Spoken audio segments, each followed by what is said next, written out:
They don't grow up in neighborhoods. They grow up in private compounds, walled off from the world where iron gates and armed guards greet the sunrise. Their playgrounds aren't swing sets in backyards. They're acres of manicured gardens, with zip lines over koi ponds and miniature golf courses designed by pros.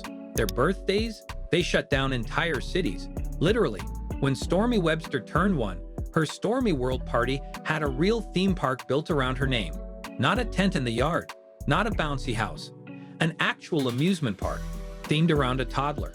Their toys? Forget teddy bears. Try a diamond-studded pacifier or a $10,000 Louis Vuitton teddy bear shipped from Tokyo.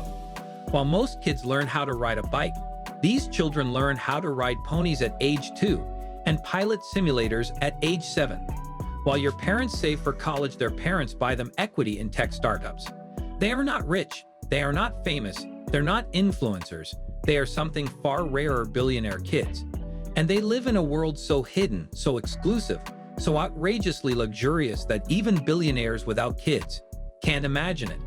From $50,000 a night birthing suites to private kindergarten campuses with bulletproof glass, from custom Hermes diaper bags to 4 nanny rotation schedules, this isn't childhood. It's a curated experience. It's a legacy being manufactured in real time. This is royalty, without a crown, without a throne, but with far more power.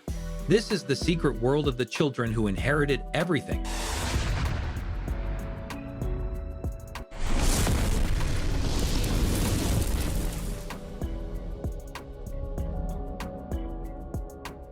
Born into billions. These children don't climb any ladders. They're born at the top. They enter the world not with a cry, but with a press release. Some are born in luxury hospitals with ocean views, others in private estates with full medical teams flown in from around the world. Kim Kardashian gave birth to Sam in a $4,000 a night suite, but that's modest compared to the $80,000 a night maternity suite in Manhattan, complete with a champagne butler and private security elevator. In some families, the baby's first outfit is custom Fendi. In others, it's a $3,000 cashmere on-a-seat delivered by armored courier. Blue Ivy's diamond-encrusted pacifier, $17,000. Her crib? Custom designed by a jeweler. When these babies are born, they already have net worths. Some already own real estate. Yes, babies who own properties.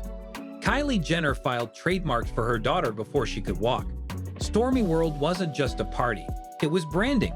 And every step since then has been monetized. Their trust funds aren't savings. They're mechanisms of control. Their birth certificates aren't just legal documents.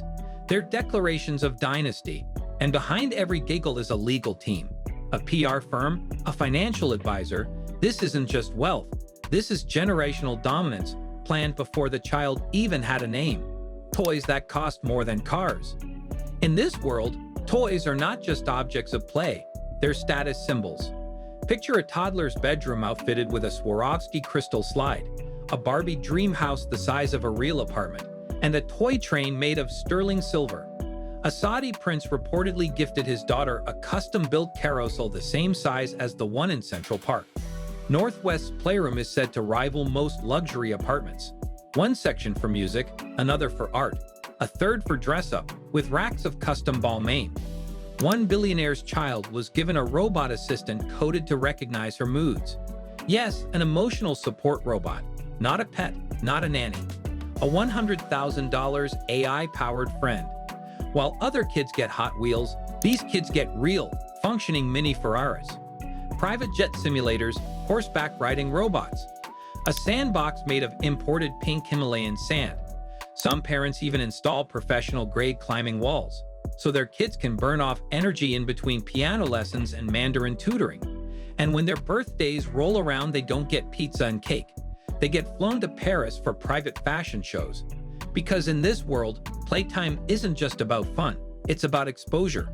Training preparation for a life of luxury most of us can't even fantasize. Education in a different universe. These children don't just go to school.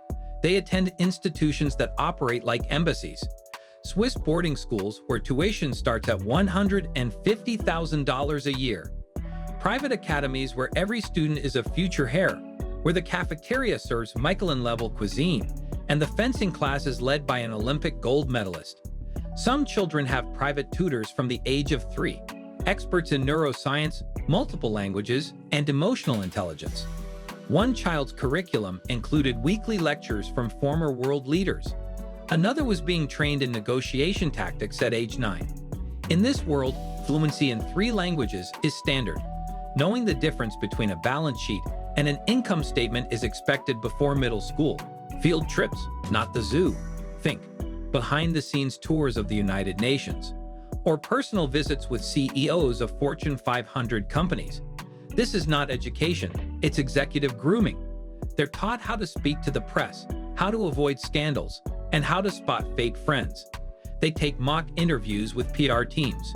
They practice media training before they've even hit puberty. And why? Because the throne will be passed to them, and when it is, they'll need to be ready. Vacations you can't imagine. These vacations are not trips. They are full-scale productions, private islands leased for a week, yachts with basketball courts, custom menus designed by personal chefs flown in from Tokyo and Tuscany. A billionaire heiress celebrated her 10th birthday by flying 50 of her friends to a private glacier in Iceland for a party with holograms, drones, and northern lights on demand. Children travel with stylists, with security, with professional photographers to document the moments for private family albums or curated Instagram feeds with millions of followers. Some vacations cost more than a commercial movie shoot, and they're designed with the same precision.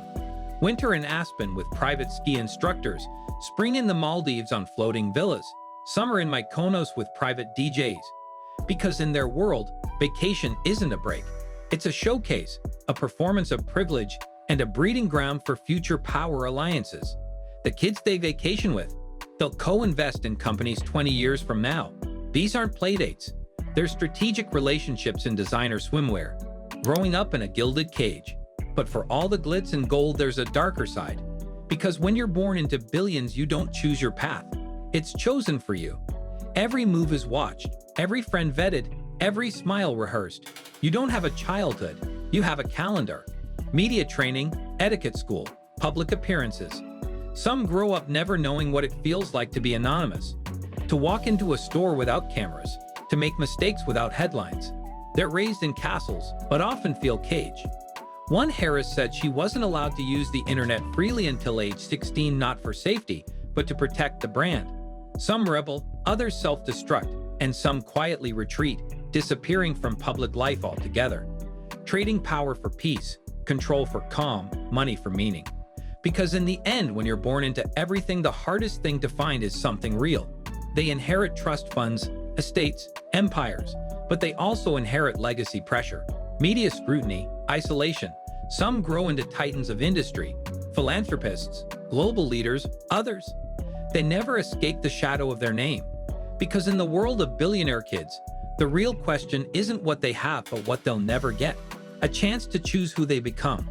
They're born into power, but not always on purpose. And sometimes all the money in the world still can't buy a childhood. If this glimpse into a world built on gold gave you chills, subscribe. Because the truth is, the most privileged lives are often the most trapped, and we're just getting started.